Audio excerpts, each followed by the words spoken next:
لو أنزلنا هذا القرآن على جبل لرأيته خاشعا متصدعا من خشية الله وتلك الأمثال نضربها للناس لعلهم يتفكرون. الحمد لله والصلاة والسلام على رسول الله وعلى آله وصحبه ومن والاه. السلام عليكم ورحمة الله. بەڕێزان خۆشحاڵم لەوانەی 1992 لەوانەکانی تەفسیری قورئان پیرۆز بێمەوە خزمەتتان بە مەبەستی ڕەزامەندی خوای گەورە و هیوادارم ئێوەی ئازیز سوودی لێوە بگرن. أعوذ بالله من الشيطان الرجيم. بسم الله الرحمن الرحيم. الله ولي الذين آمنوا يخرجهم من الظلمات إلى النور والذين كفروا أولياؤهم الطاغوت يخرجونهم من النور إلى الظلمات أولئك أصحاب النار هم فيها خالدون. بەڵێ خۆشەویستان، خی گەورە سوبحانەهو وتەعالە لێرەدا خەڵکی دەکاتە دوو بەش، کەسانێکی ئیماندار، کەسانێکی بێباوەڕ. ئەوانەی کە ئیماندارن الله وەلیو الذین ئامنوا، الله سوبحانەهو وتەعالە خاوەندارێتی ئەوان دەکا، الله سوبحانەهو وتەعالە سەرپەرشتیان دەکا و تەوفیقیان دەکا و خی گەورە بەسەریان دەیەخی و خی گەورە سەرکەوتویان دەکا. يخرجهم من الظلمات إلى النور، لتاریکاییەکان دەریان دەری بەرەو نور. والذين كفروا، ئەوانەی کەوا کافرن، ئەولیاؤهم الطاغوت، ئەوان تاغوتەکان دۆستی ئەوانن، تاغوتەکان سەرپەرشتی ئەوان دەکەن و ئەوانن تەوجیهیان دەکەن. يخرجونهم من النور إلى الظلمات، تەواغیتەکانی سلە کافرەکان دەکەن، ئەوان لە ناو نور دەریان دەین بەراو تاریچیەکان. ئولئیک ئەصحاب النار، ئەوانە کەسانێکن کەوا هاودەمی جەهەنەمن، خوا پەنامەندە، هم فيها خالدون، ئەوانە بە بەردەوامی تێدا دەمینەوە. ئەو بە کورتی مانای ئاەتەکە.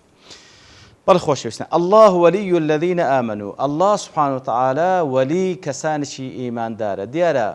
خی گەورە سبحانه وتعالى دوو ویلایەتی هەیە، ویلایەتێکی عام، ویلایەتێکی خاص و تایبەت. ویلایەتە عامەکەی لە بۆ هەموو خەڵکی و هەموو بەندەکانە بە مسلمان و کافرەوە، بەڵام ویلایەتە تایبەتەکەی تەنها لە بۆ ئیماندارانە. ویلایەتە عامەکەی وەکو خی گەورە سوبحانەهو وتەعالە لە سوورەتی ئەلئەنعام کاتێکەوە باسی کەسانێکی بێباوەڕ دەکا، کاتێکەوە دەمرن دەفەرمی وردوا إلى الله مولاهم الحق، وردوا إلى الله مولاهم الحق. لە دوای ئەوەی کە مەلەک المەوت ڕوحیان دەچێشی، ئیتر دەگەڕێنەوە لای ئەو زاتەی کە ئەڵڵایە کە مەولاهم الحق، کە هەر بە حەق ئەو خاوەنی ئەوانە. بەڵێ خی گەورە سوبحانەهو وتەعالە مەولای حەقە ئیماندار و کافران. ئەوە ویلایەتە عامەکەیە، واتە ئەڵڵایە سوبحانەهو وتەعالە دەسەڵاتی بەسەر هەموو بەندەکانیان هەیە. الله سبحانه وتعالى خاوەنی هەموو بەندەکانە، بە مسلمان بەکەلبەرەوەی بە خۆی خەڵقیانی کردی، هەر بە خۆشی بەڕێوەیان دەبا و دەسەڵاتی ئەویشە لە سەریان نافیزە لە دنیا و لە قیامەت. الله ولي الذين آمنوا، کەواتەوە ویلایەتی عام. ولايتي تايبت وكلير دا باز دكا وهروها لزيقاي ديكش ذلك بأن الله مولى الذين آمنوا وأن الكافرين لا مولى له، وكل سورة محمد صلى الله عليه وسلم. ولايتي تايبت بمعنى أويدي كوا خواي قورة. طبعا ولي لعكس عدوي هاتية، ولي عكس عدو دجمن، ولي واتدوست واتا معنای خوشویستی، معنای یادمەتی، معنای نزیکی ئەو مانایانە دەگەینی کەواتە کە خوای گەورە وەلی و سەرپەرشتیاری ئیماندارن ویلایەتە تایبەتەکەی بە مانای سدێ، بە مانای خۆشیانی دەوێ، پاڵپشتیان دەکا، ڕێنمونیان دەکا، بەسەریان دەیەخی. الله وەلیو الذین ئامنوا. ئیتر یەک لە ئاسار و شوێنەوارەکانی ولايتي الله سبحانه وتعالى لبو إيمان داران سيا يخرجهم من الظلمات إلى النور. الله سبحانه وتعالى إيمان داران لقدر إيمانكيان. الله ولي الذين آمنوا يخرجهم من الظلمات إلى النور. كوات لقدر إيمانكيان خواي قول ولايتي لبو إيمان داران هي براسته وقاعدة زور مهمة. وكل قرآن في السندين زي كاتك هەر شتێک هەر وعدێک لە وعدەکانی خوای گەورە پەیوەست بە وەسفێک لە وەسفەکان کە لە بەندەکان بێتە جێ لە قەدەر ئەو وەسفە خوای گەورە ئەو وعدەی لە بۆیان جێبەجێ دەکات. کەواتە الله وەلی الذین ئامنوا کە خوای گەورە ویلایەتی تایبەت هەیە لە بۆ ئیمانداران بەو مانایانەی کە باسمان کرد لە قەدەر ئیمانەکەیان خوای گەورە ویلایەتیان دەکات. لە قەدەر ئیمانەکەیان ئەگەر نوقسانی لە ئیمان هەبی خوای گەورە سوبحانەهو وتعالە ئەو هەندێک کە ئیمانیان هەیە ویلایەتیان دەکات سوبحانەهو وتعالە. ئیتر يخرجهم من الظلمات إلى النور. الله سبحانه وتعالى أو إيمان دارانا للتاريكاية كان درديني برو نوريان دبا للتاريكاية كان دريان ديني برو نوريان دبا تاريكاي كفر للتاريكاي كفر دريان ديني برو روناتشي إيمانيان دبا لتاريكاي معصية دريان ديني برو نوري طاعتيان دبا لە تاریکایی جەهل دەریان دەینی بەرەو نووری علمی نافعیان دەبا. کەواتە بەگشتی خوای گەورە سوبحانەهو وتعالە لە هەموو تاریکاییەکان دەریان دەینی بەرەو ئەو نورەی دەبا کەوا فعلەن دەبی تەمای ڕێنمونی لە دنیا و لە قیامەت و وای لێ دێ بەندەیەکی لێ پەیدا دەبی کەوا ينظر بنور الله ينظر بنور الله وەکو بە نوری خوای گەورە تەماشا دەکاوە هەموو شتێک لە پێشچاوی ڕۆن دەبیتەوە سەری لێ ناشەوێ. يجعل لكم وەکو لە سوورەتی فورقان يجعل لكم فرقانا خوای گەورە فرقانتان پێدەبەخشی کاتێکەوە تەقواتان هەبی و بەو شێوەی ئیمانتان هەبی و پێداویستەکان ئیمانتان لێ بێتە جێ خوای فرقانتان پێدەبەخشی واتە حەق و باتڵ لە پێشچاوتان لێک جیا دەکاتەوە وەکو لە سوورەتی حەدید دەفەرمیتن ويجعل لكم نورا تمشون به نورێکتان پێدەبەخشی کەوا بەهۆیەوە لە دنیا و لە قیامەت پێی بڕۆن لە دنیا و لە قیامەت پێی بڕۆن. لێ وەکو زانان دەفەرمین يخرج من الظلمات إلى النور هەر وەکو لە دنیادا لە تاریکای کوفر و مەعسیەت و بیدعەت و جەهل دەریان دەینی بە هەمان شێوە لە دوای مردنیش لە تاریکایی قەبر و لە تاریکایی مەحشەر و لە هەموو تاریکاییەکان کە لە دواتری پاشی مردن دێتە پێشە دەریان دەینی نوری ئیمانیان پێدەبەخشی. يخرجهم من الظلمات إلى النور. کەواتە وەکو گوتمان پێویستە ئاگادار بین ئەو ویلایەتەی خوای گەورە سوبحانەهو وتعالە کە بەهۆیەوە یاخود لە ئاسار و شوێنەواری ئەو ویلایەتە ئەوەی کەوا خوای گەورە ئیمانداران لە تاریکاییەکان بەرەو نور دەردەینی بەچیە لە قەدەر ئیمانەکەیانە. ئیمان بەچی زیاد دەکا ئیمان بەچی زیاد وەکو اعتقاد ئەهل السنە والجەماعە الئیمان يزيد بالطاعة وينقص بالمعصية. ئیمان بە تاعەت زیاد دەکا چەندی تاعەتی خوای گەورە بکەی ئیمانت زیاد دەکا چەندی ئیمانت زیاتر بی ویلایەتی خوای گەورە لۆ تو زیاتر دەبی. کەواتە دەتەوێت خوای گەورە پاڵپشتیت بکە دەتەوێت خوای گەورە ڕێنموویت بکە دەتەوێت خوای گەورە لە تاریکاییەکان دەرت بینی بەرەو نور تاعەت زیاتر بکە تاوەکو ویلایەتی خوای گەورە لە بۆت زیاتر بی. والذین كفروا أولياؤهم الطاغوت. بەڵام کەسانێکی کافر دۆستی ئەوان پاڵپشتی ئەوان تاغوتە بەو مانایکە وەکو لە ئاەتی ڕابردوو وەکو ڕوونمان کردەوە کە سەرکردەی هەموو تەواغیتەکان شەیطانە ئەو دوای هەموو ئەوانی کە دەپەرسترێن لە غەیری ئەڵڵا و ڕازیشن بۆی کە بپەرسترێن ئیتر بەو تەفاسیلی کە لەوانەی ڕابردوو باسمان کرد کەواتە ئەوانەی کە ئەڵڵا دەپەرستن سوبحانەهو وتعالە خوای گەورە ڕێنمونیان دەکا و ئەوانەی کەوا کافریشن تەواغیت ڕێنمونیان دەکا تەواغیت تەوجیهیان دەکات تەواغیت دەبتە وەلی و دۆستی ئەوان. يخرجونهم من النور إلى الظلمات پێچەوانەوە ئەوان ئەو تاغوتانە کەسانش کافر لە نوری ئیمان دەردەین بەرەو تاریکاییەکان دەیان بن ئەنواعی تاریکی وەکو لێرە و لە چەندین جێگا خوای گەورە نوری بە مفرەد هینایە بەڵام تاریکاییەکانی بە جەمع هینا ظلمات نافەرمی ظەلام ظلمات لەبەرەوەی بەڕاستی یەک نور هەیە کەوا وأن هذا صراطي مستقيما ئەو ڕێگا ڕاستەیە کەوا خوا سوبحانەهو وتعالە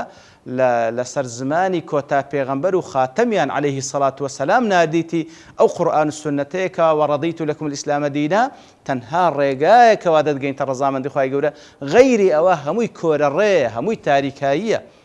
ئیتر کەسانێکی کافر تاغوتەکان لە ڕووناچی دەریان دەینن بەرەو تاریچیەکان دەیان بن بەرەو تاریچی کوفر مەعسیەت جەهل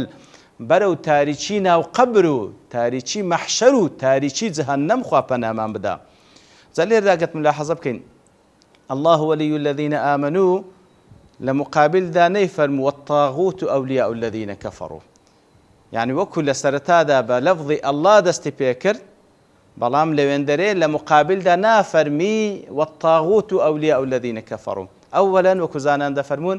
تاوەکو مقابل بەخوا نەبی سبحانه وتعالى يعني ئەو دوو جملەیە کە طبعا بەرامبەریەکەن لە سەرەتادا بە ذاتی ئەڵڵا دەست پێکردە کە وەلی ئیماندارانە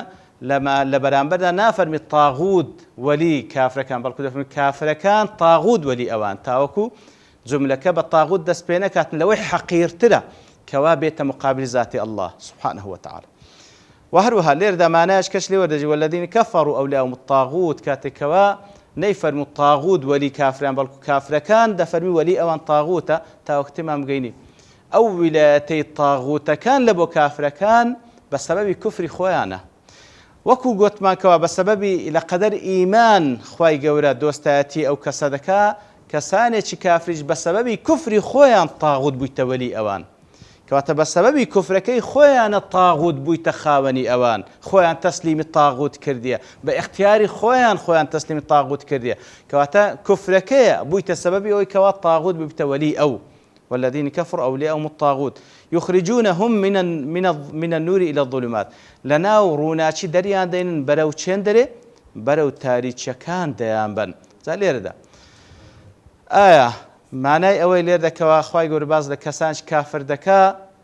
واتە ئەو کەسانە کافری مرتدن واتە یەکەم جار هاتین ناو ئیسلام ئەو جا پاشان طاغوت لەناو ئەو ئیسلامەتێ و لە نووری ئیسلام دەریانی هینایە بەرامبەر بەرەو تاریشەکان کوفر بردیتیانی بەڵێ ئەوە یەک لە مانایەکانتی بەڵام لێرەدا و ئاتە هەموو کافرەش دەگریتەوە ئەو کافرێکەوە هەر کافر بووە و هەروە ئەو کافرێکەوە مرتدیشە بەڵێ ئەوەی کەوا مرتدە دیارە مانایەکە و گوتمان ئیسلامەتی ناسی و هاتە ناو دایرەتی ئیسلام و ئەو نورە پێی ئاشنا بوو ئەو جە پاشان طاغوتەکە هاتیە بەرەو لەبەرەوەی خۆی تەسلیم بەو کوفرکردن خۆی تەسلیم طاغوت کرێت طاغوتیش لەو نورە دەری هینا بەرەو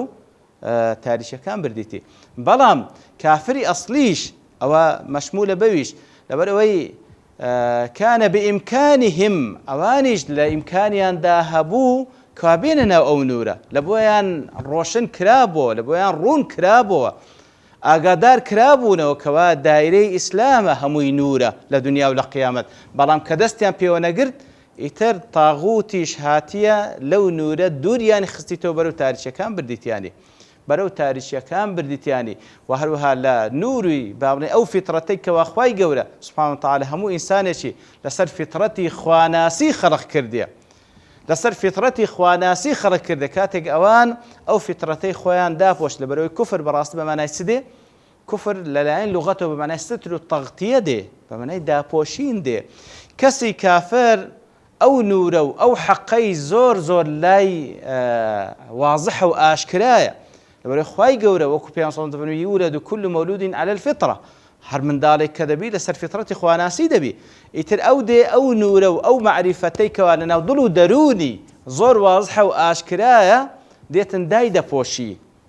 دای دەپۆشی و ستری دەکا و تەختیەی دەکاتن لێ پێ کافر دەبی کەواتە کاتێک کە دەفەرمێ والذین كفروا أولياءهم الطاغوت يخرجون من النور إلى الظلمات بەڵێ ئەو نورەی کەوا لەناو دڵ و دەرونی هەیە ئەو فیترەتی خواناسی کە خوای گەورە لەسەر خەڵق کردیە ئەو واز لەوەی دەینی ئیتر شەیتانیش دێت تاغوتەکان دێن لەو نورە بە دووری دەخەنەوە بەرەو تاریکاییەکانی کوفر و مەعسیەت و بیدعەت و هەروها إلى آخری لە هەموو تاریکاییەکان و هەروها بەرەو تاریکایی قەبر و قیامەت دەیبەن خوا پەنامان بدە ئیتر کەسانێکەوە ئەوە هەڵوێستیانە ئولائیکە ئەصحاب النار ئەوانە بەڕاستی کەسانێکن دەبنە هاودەمی جەهەنەم خوا پەناماندا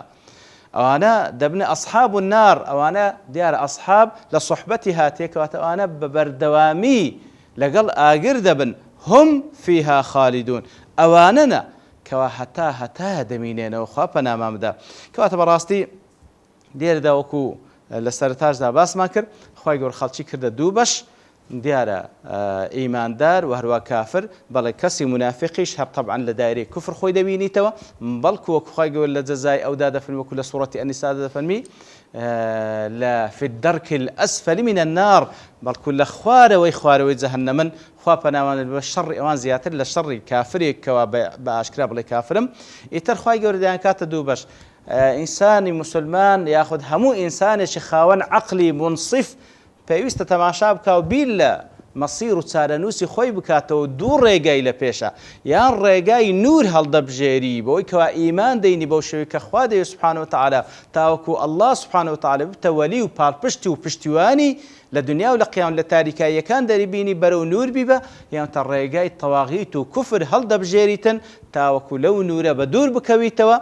بەرەو تاریکاییەکانی ژیانی دنیا و ناو قەبر و قیامەتیش بڕوە ومەسیرەکەش هەتا تا جەهەنەمی خوا پەنامان بدە لە خوای گەورە دەپاڕێنین لەو کەسانە بین کەوا ئیماندارین هەموو پێداویستەکانی ئیمانمان لێ دێتە جێ تاوەکو ویلایەتی خوای گەورە سوبحانەهو وتەعالا بەدەست بینین تاوەکو لە هەموو تاریکاییەکانی دنیا قیامەت دەرمان بینی بەرەو نوری دنیا و قیامەتمان بە وصلى الله وسلم على نبينا محمد وعلى آله وصحبه أجمعين وآخر دعوانا أن الحمد لله رب العالمين.